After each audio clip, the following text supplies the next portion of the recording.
Michelle, are you ready? I was born ready. She spent over 20 years as a successful realtor and realtor coach, recipient of over 40 sales, leadership, and literary awards from the legendary Music Row in Nashville. This is The Power of Real Estate with Michelle Moore. I always love that open, Tish. What about you? Love it, love it. All right, so what people don't hear is that before we started the show, Tish was explaining what a GOAT is. What is a GOAT? Now, it's an acronym, so each letter stands for something. Greatest of all time. And how did you learn this? My kids.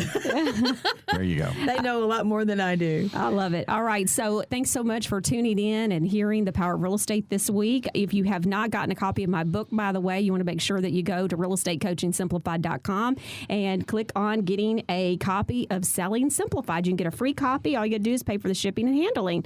All right, so we got attorney Tish Baldwin in the house. She is who the Nashville Michelle team and uses. We love attorney Tish Baldwin. How are you doing today, Tish? I'm fabulous. How are you? You big goat. I take that as a compliment. I resemble that remark. That's no, right. I'm just kidding. That's right. So She didn't yesterday, but now she does. That's right. I know what it means. All right, so we got attorney Tish Baldwin in the house. She's going to be sharing a horror story. But first, we can't have her here without at least doing an attorney joke. So that's what producer Jimmy always says. She's got to do an attorney joke when she's in. I'm the one that started her doing that, remember? And Michelle's like, this is so wrong. I'm like, no, she's the only one that has permission. Yeah, She's making fun of her own kind. That's right. Yeah, but she does such a great job at it. That's true. I mean, if I were doing realtor jokes, it just doesn't work. I even told her at one point, I was like, after about 30 of these, you can feel free to recycle. Yeah. And she still doesn't. I know, isn't It's it amazing? always new. All right, attorney Tish Baldwin, what you got, girl? Settle down, people. Raise your right hand, please. Do you swear to tell the joke, the whole joke, and nothing but the joke? Yabba dabba doo. Then make us laugh. Well, you just keep in mind, I am an attorney, so if you don't laugh, I'm going to hold you in contempt, okay? Oh, she done brought it now. Well, there was a billboard in another state, and I love it. And it said it was for the criminal law office of Larry Archie. And it said, just because you did it doesn't mean you're guilty. Oh, Lord. There's some things going on there. If I ever start a law office, I've already got a name. What is it? Dewey, Cheatham, and Howe. That's right. That's Squared. That's an old Three Stooges bit there. That is terrible. I've seen it on reruns. Okay. All right. Attorney Tish Baldwin is in the house today. And funny attorney joke, by the way.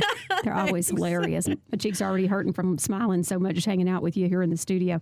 All right. So we got a horror story. Attorney Tish Baldwin always has some of the best horror stories. And so share one with us. So, you know what I love about the horror stories, by the way, is we can always learn something. Oh, you Sometimes more than one thing. You know what I love? What? They're always scary. Good point, producer Jimmy. Unfortunately, Jimmy's right. They're usually pretty scary because things happen in the real estate world that, sometimes that you can't even prevent. And in our industry, we try real hard to do things and think ahead to think, what can we do to prevent things? And sometimes, unfortunately, title companies or people in the industry have to get bitten first in order to figure out what we can do to prevent it. And here's an example of that. Nowadays, we have to confirm wiring instructions in person or at least on a phone call. And the reason why is because of this potential wire fraud that's going on that's rampant across the states.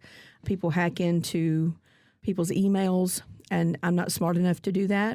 I wouldn't dream of doing it, but I'm not smart enough to do it anyway. But there are people out there that can hack into your email. So these hackers are hardcore now. They're going after hardcore. hundreds of thousands. Well, yeah, because it's a big lump sum. A lot of times when you buy a house, you're putting a big chunk down, and they've gotten smart and figured that out and said, well, okay, if we can hack into somebody's email and obtain that information, like if somebody's selling their home, we're trying to get wiring instructions, they can send us phony wiring instructions by hacking it, and we can get this email that has their bank of ABC and this account number and routing number and the name that's on the account. And if this potential hacker has created a phony account somewhere, then they can get that money instead of the seller after they sell their home, come to the closing, buy, sell the property. They're expecting that money to go buy another home, or they use that money to invest, whatever they're doing with it. They're never going to see that money ever again because of the hacking into someone's email. And it happens so fast a lot of times. Usually toward the end of the closing or the day of closing, they'll send us, those. And that's why we do not accept an email version of wiring instructions.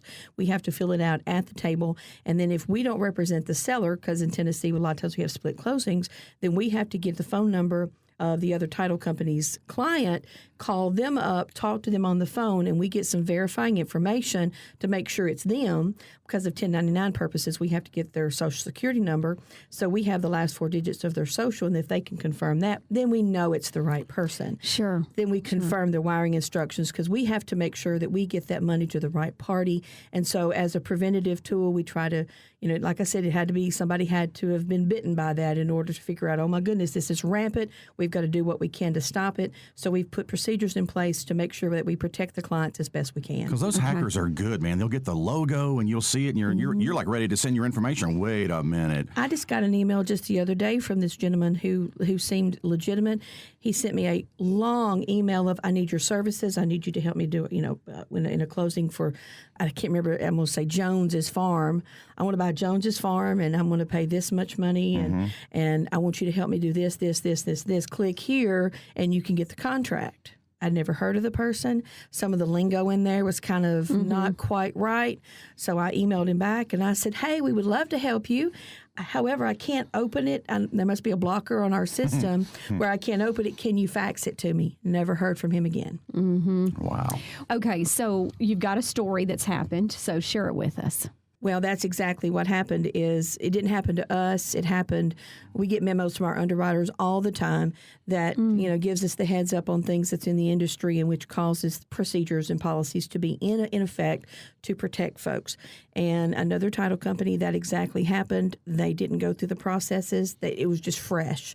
I don't know if the person just didn't know better or what, but sure enough, an email had gotten hacked.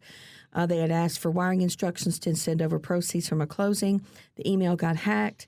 False and phony wiring instructions was sent to the title company, and then the title company sent out, I think it was over $70,000 in proceeds to an account. The sellers never received it. They called the title company, and they're saying, we sent it to this email address, and they're like, oh my goodness, they found out through IT, I guess, and some folks looking into their email server, and they sure enough, they had gotten hacked, and the real email had never got to the title company. The phony email had, and so those funds got Do you know how much money it was? Over $70,000. Wow. Yeah. And they were buying a house that same day, and And there's like no insurance on this like there is with the bank. no, It's just gone. It's just gone. Yeah. And, it's interesting, too, Tish. I'm going to brag on Tish for a minute here, producer Jimmy. But do you remember, it's been about a year ago. This was before anybody was talking about this.